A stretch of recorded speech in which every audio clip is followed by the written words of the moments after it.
Welcome to city cable news bulletin. ముందుగా headlines. Kurnool ప్రజలకు అండగా ఉంటా మాజీ రాజ్యసభ సభ్యుడు టీజీ వెంకటేష్.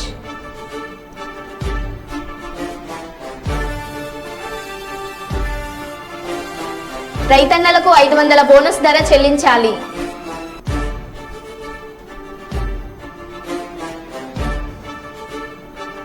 ఏడవ రోజుకు చేరుకున్న భద్రకాళి భద్రేశ్వర్ల శ్రీ కళ్యాణ బ్రహ్మోత్సవాలు.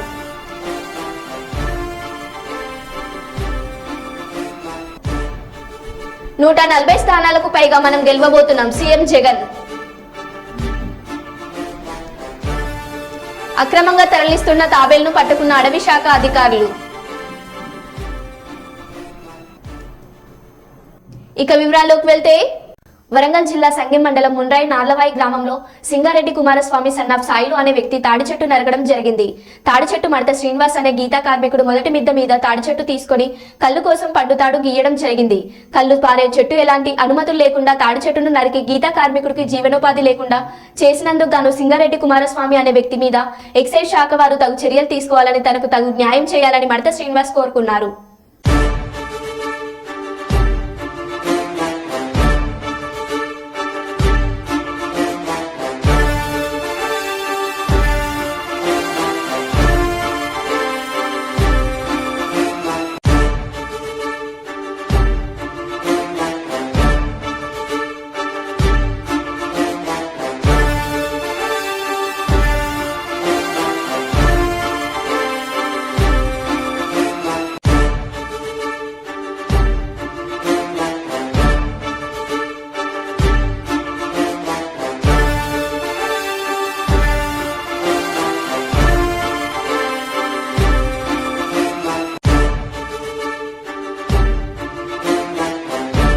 హైదరాబాద్ కలెక్టర్ సమావేశ మందిరంలో జిల్లా స్థాయి multi member appropriate authority committee సమావేశం జరిగింది. ఈ సమావేశంలో జిల్లా కలెక్టర్ మాట్లాడుతూ, హైదరాబాద్ జిల్లాలోని ప్రతి స్కానింగ్ సెంటర్ను జిల్లా వైద్య ఆరోగ్య శాఖ అధికారులు తనిఖీ చేయాలని, తనిఖీ చేసినప్పుడు ఫోటోలు కూడా తీయాలని, ఫారం ఎఫ్లు తప్పనిసరిగా చెక్ చేయాలని, అనుమానం ఉన్న స్కానింగ్ సెంటర్లను గుర్తించి వాటిపై డెకాయి ఆపరేషన్లు నిర్వహించి లింగ నిర్ధారణ పరీక్షలు నిర్వహించే వారిపై కఠిన చర్యలు తీసుకోవాలని అన్నారు. యుక్త వయసులో ఉన్న యువతకు గర్భస్థ లింగ నిర్ధారణ నిషేధిత చట్టం గురించి అవగాహన కల్పించాలన్నారు. యుక్త వయసులో వచ్చే మార్పులపై అన్ని కళాశాలల్లో యువతకు అవగాహన కల్పించాలని తెలిపారు. భ్రూణ హత్యలను నివారించి హైదరాబాద్ జిల్లాలో బాలికల నిష్పత్తి పెరిగేటట్లు చూడాలని కోరారు.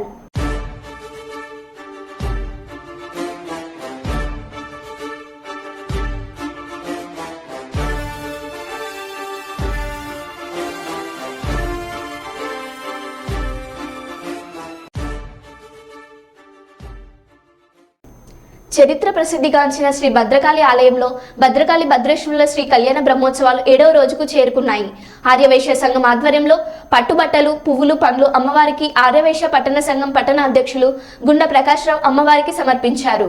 ఈ సందర్భంగా గుండ ప్రకాశ్రావు మాట్లాడుతూ, అమ్మవారికి షాడోపచార పూజ జరిపి అమ్మవారి అభిషేకం, కుంకుమార్చన, గ్రహమాకం, దుర్గా హోమం, లక్ష్మీ హోమాలు నిర్వహించారు.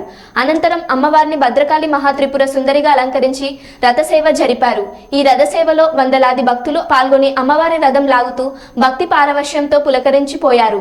అనంతరం భక్తులకు అన్నదానం నిర్వహించారు.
बेबी बकरा भद्रकाली माता की भद्रकाली माता की भद्रकाली माता की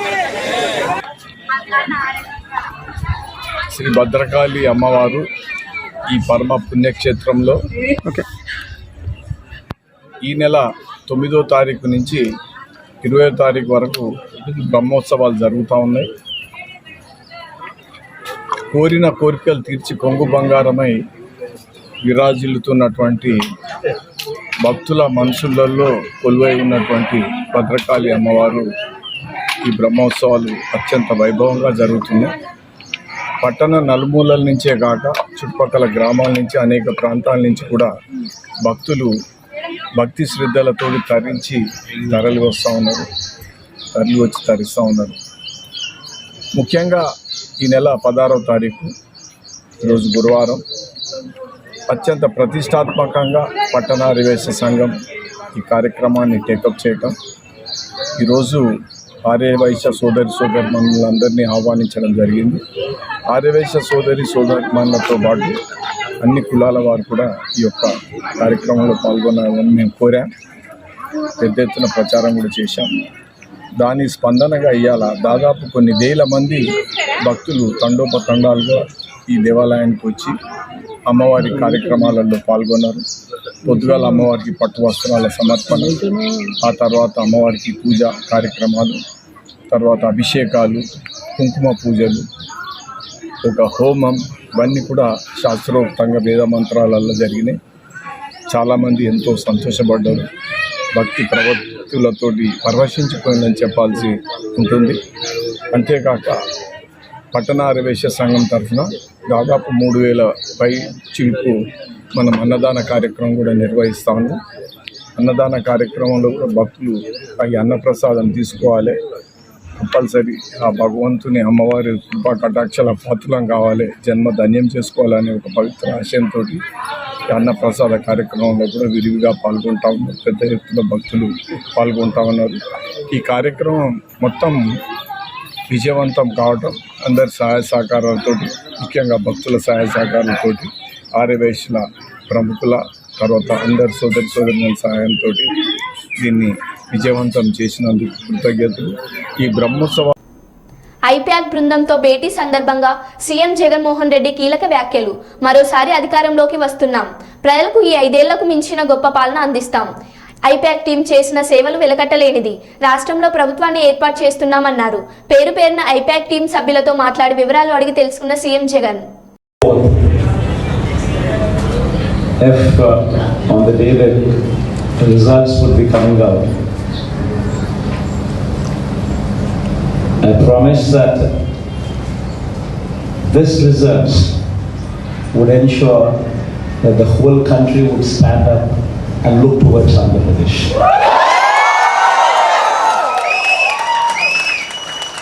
In fact, when someone told me last time itself was 151, last time out of 175, 151 itself is a tall number.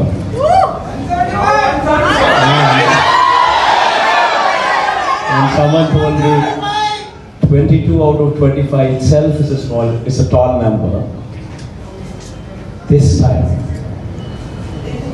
we're going to beat that record. We will surpass 151, we will surpass 20. And predominantly, God's grace, touch wood, we've given a good deliverance to the governance. The governance model that was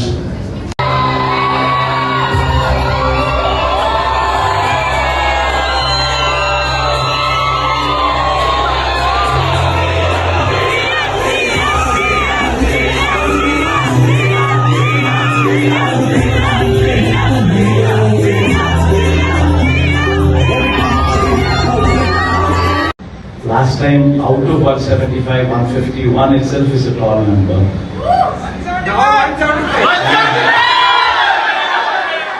And someone told me 22 out of 25 itself is a tall number.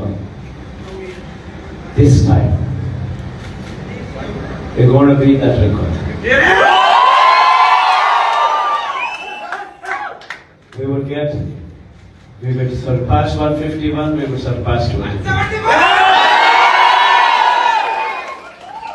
Shri Vasavi Kanyaka Parameswari అమ్మవారి జయంతి ఉత్సవాలను బద్వేల్ పట్టణంలోని ఆర్యవైశ్య వర్ధక సంఘం ఆధ్వర్యంలో 3 రోజుల పాటు అంగరంగ వైభవంగా నిర్వహించుకున్నారు.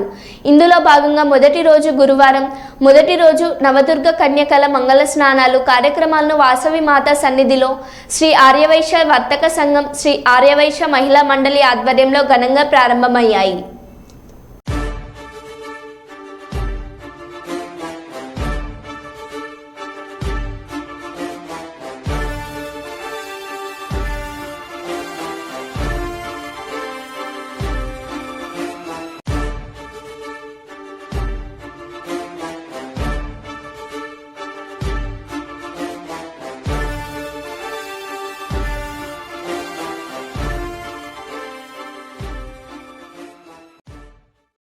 కొంచెం క్లోజ్కి వెళ్ళి వాళ్ళ దగ్గరికి ఫేస్ దగ్గరికి వెళ్ళి నీట్గా తీసుకుంటారు.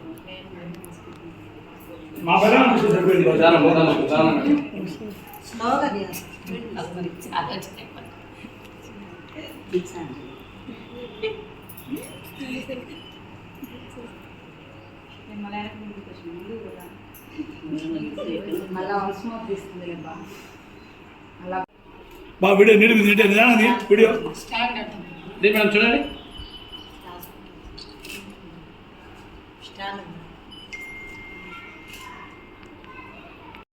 ఆంధ్రప్రదేశ్లో ఈ సార్వత్రిక ఎన్నికలు ధన ప్రవాహం జరిగిందని కాంగ్రెస్ పార్టీ మాజీ రాష్ట్ర అధ్యక్షుడు శైలాజ్నాథ్ ఆరోపించారు. ఓట్లను నాయకులు బహిరంగానే కొనుగోలు చేశారని, ఇంత జరుగుతున్న ఎన్నికల కమిషన్ చర్యలు తీసుకోవడం లేదని ఆయన ఆవేదన వ్యక్తం చేశారు. రాష్ట్రం అభివృద్ధి చెందాలంటే రాహుల్ గాంధీ ప్రధానమంత్రి కావాల్సిన అవసరం ఎంతైనా ఉందన్నారు. దేశంలో కాంగ్రెస్ పార్టీ అధికారంలోకి వచ్చిన వెంటనే ఏపీకి ప్రత్యేక హోదా వస్తుందని ఆయన తెలిపారు. స్నేహితులారా, ఎన్నికలు జరిగి 3 రోజుది. ఈ రోజున ఎన్నికల్లో పాల్గొన్న పార్టీల్లో ఈనాటి అధికార పక్షం, ప్రధాన ప్రతిపక్షం యొక్క మాటలు వింటుంటే ఆశ్చర్యం వేస్తూ ఉంది. ఈ రాష్ట్రానికి ఏమి చేస్తాం, కేంద్రాన్ని నిలదీయకుండా జాతీయ ప్రాజెక్టులుగా ఉన్న పోలవరం పూర్తి కాదు, రాయలసీమ ఉత్తర ఆంధ్రాకున్న ప్రత్యేక ప్యాకేజ్ రాదు, ప్రత్యేక తరగతి హోదా రాదు, ఆనాడు కాంగ్రెస్ పార్టీ ఇచ్చిపోయిన అనేక పెద్ద పెద్ద సంస్థలు అవన్నీ దిక్కు లేకుండా పోయే పరిస్థితి ఉంది ఈ రోజున. అని ఎలక్షన్ కమిషన్ అడుగుతూ ఉన్నాం, మీరు ప్రతిసారి మా అభ్యర్థులు ఉన్నారు, నేను అభ్యర్థిగానే ఉన్నా ఇంతవరకు ఇప్పటికి కూడా. ప్రతిసారి మీటింగ్లు పెట్టి మీరు ఆఖరికి ఫ్రీ అండ్ ఫెయిర్ ఎలక్షన్ చేయండి, మీరు జాగ్రత్త అని మాట్లాడతారు ప్రతి మీటింగ్లో. పాపం కొత్త అభ్యర్థులు అయితే భయపడి చచ్చుంటే చూసాక ఏం జరుగుతున్నట్టు ఆయన ఇది అని. ఇంత విచ్చలవిడిగా నడి రోడ్డు మీద పట్టపగలు డబ్బులు వచ్చుతూ ఉంటే ఎలక్షన్ కమిషన్ వారి దృష్టికి రాలేదా అన్నదే నా ఆవేదన. రావాలి కదా. ఆడ క్వార్టర్ బాటిల్ పట్టుకున్నాం, ఇది కాదు కదా. లేకపోతే అభ్యర్థి 4 వాహనాలు ఎక్కువలో పోతుంటే సీజ్ చేసినాం, ఇవి కాదు కదా. నడి రోడ్డు మీద ప్రజాస్వామ్యంలో ఓటర్ని కొంటున్న ప్రయత్నం చూసాం. అనేక మంది సాక్ష్యాలు కూడా ఇస్తాం ఎవరు ముందుకు వస్తే. కాబట్టి నేను డిమాండ్ చేస్తూ ఉన్నాను ఎలక్షన్ కమిషన్ని. మిగతా రాష్ట్రాల గురించి పెద్దగా మాట్లాడేది కానీ వాళ్ళు మాట్లాడుకుంటారు. నా రాష్ట్రం వరకు నేను మాట్లాడేది ఒక్కటే, ఇక్కడ నడి బజార్లో ప్రజాస్వామ్యం అపహాస్యం చేయబడింది, ఓటర్ యొక్క డిగ్నిటీకి భంగం కలిగింది. సమాన అవకాశాలనే రాజ్యాంగ స్ఫూర్తికి ఇక్కడ తూట్లు పరచబడ్డాయి. ఇక్కడ కోట్ల రూపాయలు బహిరంగంగా పంచబడ్డాయని ప్రజలు మాట్లాడుకుంటూ ఉన్నారు. కనుక ఒక నిష్పక్షపాతమైన స్వతంత్ర సంస్థతో విచారణ జరిపించాలి ప్రజలు కోరుకుంటూ ఉన్నారు. ఈ భారతదేశ ప్రజలు ఈరోజు కోరుకుంటూ ఉన్నారు. వారు అనుకున్న ప్రజాస్వామ్యం ఇదే కాదా అని భయపడతా ఉన్నారు. వారు అనుకున్న ప్రజాస్వామ్యం వేరే. అప్పుడు వాళ్ళు అడిగారు లాస్ట్ నిన్న వస్తా ఒక పాట చూశాను, పాతకాలం రామారావు గారిది, ఓటు వేయండి అయ్యా బాబు, ఓటు వేయండి అమ్ముకోవద్దండి అని. ఎప్పుడో 1950s ఉండి ఉంటుంది బహుశా అది. ఆ కాలం నుంచి ఆఖరికి రేపు ఓటు కొడద్దండయ్యా బాబు, ఓటు వేయండి అని చెప్పే కాలం వస్తే ఒక ప్రత్యేకమైన భాష ఈ రోజున రాజకీయ రంగంలో వస్తూ ఉంది. ఆ భాష ఏంటంటే కరెన్సీ మోతలు, కరెన్సీ పటపట్ల మొత్తాలు కనిపిస్తూ ఉన్నాయి. ఎంత పని చేసినా ఎలక్షన్ కమిషన్ వారికి దీనిపైన యాక్షన్ తీసుకోమని దీన్ని పంపిస్తూ ఉన్నాం. ఇంకొకసారి నిర్ణయించుకుంటూ ఉంటాం. దీనిపైన సరైన స్పందన లేకుంటే తగిన గౌరవాలతో, తగిన మర్యాదలతోనే ప్రతి ఒక్కరికి దీన్ని ఇన్సల్ట్ చేద్దాం ఉద్దేశంతో లేదు. రాజ్యాంగబద్ధమైన బతుకు బతికే వాళ్ళం, బాబాసాహెబ్ అంబేద్కర్ ఇచ్చిన బతుకు బతికే వాళ్ళం. కాబట్టి ఖచ్చితంగా అవసరమైతే దీనికి సరైన స్పందన లేకపోతే భారత అత్యున్నత న్యాయస్థానానికి కూడా ప్రజల పక్షాన ఒక పిల్ పంపించడానికి కూడా ఆలోచన చేస్తూ ఉన్నాం. ఇది మంచిది కాదు, దీన్ని అందరూ కూడా ఖండించాలి. దీన్ని నవ్వుకోవడం కాదు, 2000 ఇచ్చాయంట 1000 ఇచ్చాయంట అని అట్లా అనుకోవడం కాదు, దాన్ని ఖండించాల్సిన అవసరం ఉంది. ఇది తప్పు అని చెప్పాల్సిన అవసరం ఉంది. లేకుంటే ఓటు కొనుక్కున్న వాడు శాసనకర్తగా మారితే ఏ శాసనం చేస్తాడో మనకు అర్థమవుతుంది. ప్రజాక్షేత్రంలో లేకుండా పైసల క్షేత్రం నుంచి వచ్చి ఇక్కడ చేస్తే వాళ్ళు చేసే శాసనాలు ఏందో, ఆ శాసనాలు అమలు ఏందో కూడా మనకు అర్థమైంది. చూసాం గతంలోనే దాన్ని వస్తూ ఉన్నాం. ఇది హయ్యెస్ట్ టైం. దీనిపై అందరూ స్పందించమని ప్రజాస్వామ్యవాదుల్ని, రాజ్యాంగాన్ని రక్షించుకోవాలనుకునే వాళ్ళని అందరినీ కూడా దీనిపైన మీరు కదలాలని ఆలోచించమని, ఒత్తిడి తెమ్మని నేను కోరుకుంటా ఉన్నాను మా అందరి పక్షాన. జీవితాంతం కర్నూలు ప్రజలకు అండగా ఉంటూ కర్నూలు అభివృద్ధికి కృషి చేస్తానని మాజీ రాజ్యసభ సభ్యులు టీజీ వెంకటేష్ అన్నారు. ఈరోజు స్థానిక సి క్యాంపు సెంటర్ నందు ఉన్న టీజీని కళాక్షేత్రంలో ఆయన 74వ జన్మదిన వేడుకలు ఘనంగా జరిగాయి. ఈ సందర్భంగా టీజీ వెంకటేష్ మాట్లాడుతూ 50 సంవత్సరాల క్రితం పరిశ్రమల స్థాపన కోసం కర్నూలుకు రావడం జరిగిందని అన్నారు. అప్పటి నుంచి ఇప్పటిదాకా కర్నూలు ప్రజలతో మమేకమై నగరాన్ని అభివృద్ధి పరుస్తూ ప్రజలకు అండదండాలు నిలుస్తున్నాయని తెలిపారు. చుట్టూ నదులు ఉన్న కర్నూలు ప్రజలకు సరైన త్రాగునీటి వసతి ఒకప్పుడు ఉండేది కాదన్నారు. వాటిని అధిగమించి కర్నూలు నగరాన్ని సుందర నగరంగా తీర్చిదిద్దేందుకు ఎంతగానో కృషి చేశానని టీజీ తెలిపారు. కర్నూలుకి వచ్చిన కొత్తలో జిల్లాలో ప్యాక్షాన ఉధృతంగా ఉండేదని, అలాగే ప్రజా సంఘాల పేరుతో ప్రజలను వేధించేవారు కూడా ఉండేవారని, అటువంటి వారి అందరినీ ఎదుర్కొంటూ కర్నూలు ప్రజల అభ్యున్నతే ధ్యేయంగా ముందుకు సాగుతున్నామన్నారు.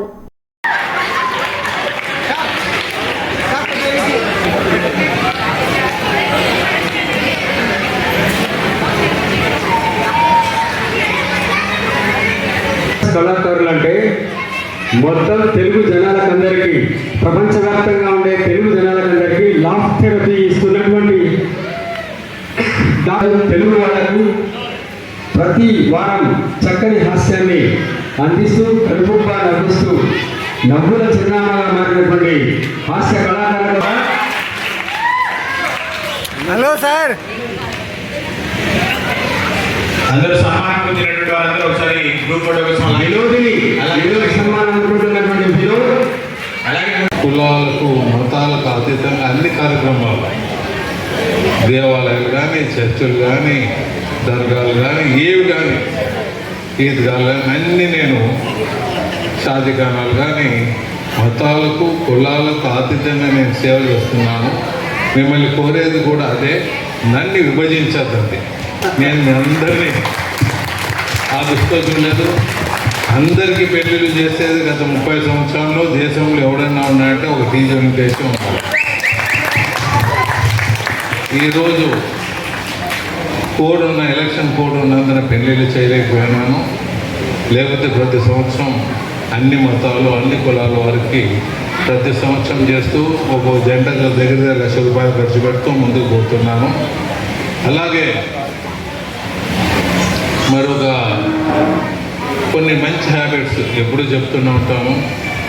స్మోక్ చేయని వాడు, మా ఎంప్లాయీస్ అంతా 3,000 మంది స్మోక్ చేయని వాడు, తాగని వాడు వంటి డిక్లరేషన్ ఇస్తే ₹15,000 నెలకు బోనస్గా ఇస్తున్నాం. నెలకు గత 20 సంవత్సరాలుగా ప్రపంచంలో ఎక్కడా లేదు. సుమారు ₹40 లక్షల ఖర్చు అవుతుంది ప్రతి నెల. లాభాలన్నీ ఉండకపోయి ఈ కార్యక్రమాన్ని ముందుకు తీసుకోబోతున్నాం. నీళ్ళే తాగేదానికి నది చుట్టూ ఉన్న ఈ ప్రాంతంలో తాగేదానికి నీళ్ళు లేదు, డ్రైనేజీలు లేవు, రోడ్లు లేవు. ఇది ఒక కొంప. గలీజ్ కొంపగా ఉండేది. దీన్ని నా శక్తి కొద్దీ దీన్ని ఒక రూపురేఖలు దిద్దగలిగాను. మళ్ళీ 10 సంవత్సరాలు మీరు మమ్మల్ని ఆదరించలేదు. మళ్ళీ ఆదరిస్తే మళ్ళీ దాన్ని పోయిన నష్టాన్ని కోరుకునేదాన్ని ముందుకు తీసుకుపోతానని తెలియజేస్తూ సెలవు తీసుకుంటున్నాను. ధన్యవాదాలు. నిత్యం ప్రజల మధ్య, కళాకారుల మధ్య, మేధావుల మధ్య చిరునవ్వులు చిందిస్తూ తనదైన శైలిలో ఆయన సేవలు అందిస్తూ ఉన్నారు. ఆ సేవలు కలకాలం కొనసాగాలని నిండు 100 ఏళ్ల జీవితాన్ని ఆయన కూడా నేనున్నానంటూ సహాయం చేసేటటువంటి మంచి మనసున్న మహారాజు మన మరొకసారి జన్మదిన వేడుక శుభాకాంక్షలు తెలియజేస్తున్నా.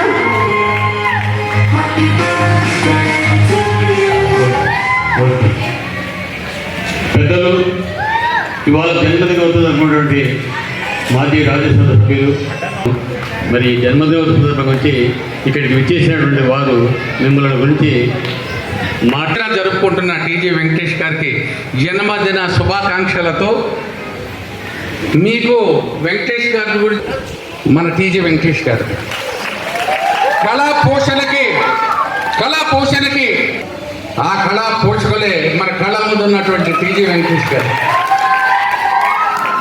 మనం నిలబడినటువంటి కర్నూలుకు వచ్చిందంటే దాని వెనక్కి నడుస్తున్నటువంటి టీజీ వెంకటేష్ గారి ప్రధాన కారణం అని చెప్తున్నాం. మరి సమయం లేదు కాబట్టి ఈ ఇచ్చిన అవకాశం నాకు చాలా ఈరోజు పల్నాడు జిల్లా గురిజాల నియోజకవర్గం మాచవరం మండల పరిధిలోని పిన్నెల్లి గ్రామంలో నాటు బాంబుల విషయం కలకలం రేపింది. దాచపల్లి పోలీస్ స్టేషన్లో జిల్లా ఎస్పీ బిందు మాధవ్ గురువారం మీడియాతో ఈ సందర్భంగా ఆయన మాట్లాడుతూ దాచపల్లి సిఐ మాచవరం ఎస్ఐ ఆధ్వర్యంలో పిన్నెల్లి గ్రామంలో ప్రతి ఇంట్లో కూడా తనిఖీలు నిర్వహించగా చింతపల్లి పెద్ద సైదా, చింతపల్లి నన్ని అల్బాక్షు, చింతపల్లి జానీ అనువారి ఇళ్ల మీద, ఒకరి ఇంటి మీద పగలగొట్టిన బీర్ బాటిల్స్, రాళ్లు, మరో ఇంటి మీద పెట్రోల్తో నింపి ఉన్న బాటిల్స్ దొరకడం జరిగిందన్నారు. వారందరినీ కూడా అదుపులోకి తీసుకోవడం జరిగిందని, వీరితో పాటుగా ఇవన్నీ ఏర్పాటు చేయనున్న వారిని కూడా అదుపులో తీసుకుంటామని, వీటికి సంబంధించిన 2 కేసులు నమోదు చేస్తున్నామన్న జిల్లా ఎస్పీ బిందు మాధవ్ తెలిపారు. మామూలుగా 50 సార్, ఒకటి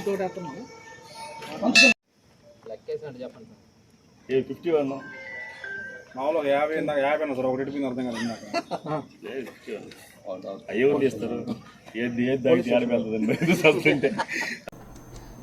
స్థానిక రాయలసీమ యూనివర్సిటీలోని ఇంజనీరింగ్ బ్లాక్లో ఏర్పాటు చేసిన కంట్రోల్ రూమ్స్, 8 అసెంబ్లీ నియోజకవర్గాలకు సంబంధించిన ఈవీఎం యంత్రాలను భద్రపరిచిన స్ట్రాంగ్ రూమ్లకు సంబంధించిన సీసీ కెమెరాల లైవ్ ఫీడ్ను జిల్లా SP Krishnakanth, joint collector Panyam RO Narapureddy మౌర్యతో కలిసి జిల్లా కలెక్టర్, జిల్లా ఎన్నికల అధికారి డాక్టర్ జి సృజన పరిశీలించారు. ఈ సందర్భంగా కలెక్టర్ ముందుగా రాయలసీమ యూనివర్సిటీలోని ఇంజనీరింగ్ బ్లాక్లో ఏర్పాటు చేసిన కంట్రోల్ రూమ్లో ఈవీఎంలను భద్రపరిచిన స్ట్రాంగ్ రూమ్లను, సెక్యూరిటీ కారిడార్లను కవర్ చేసేలా ఏర్పాటు చేసిన సీసీ కెమెరాల పనితీరును పరిశీలించారు.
మరో బులెటిన్లో మళ్ళీ కలుద్దాం. Stay tune.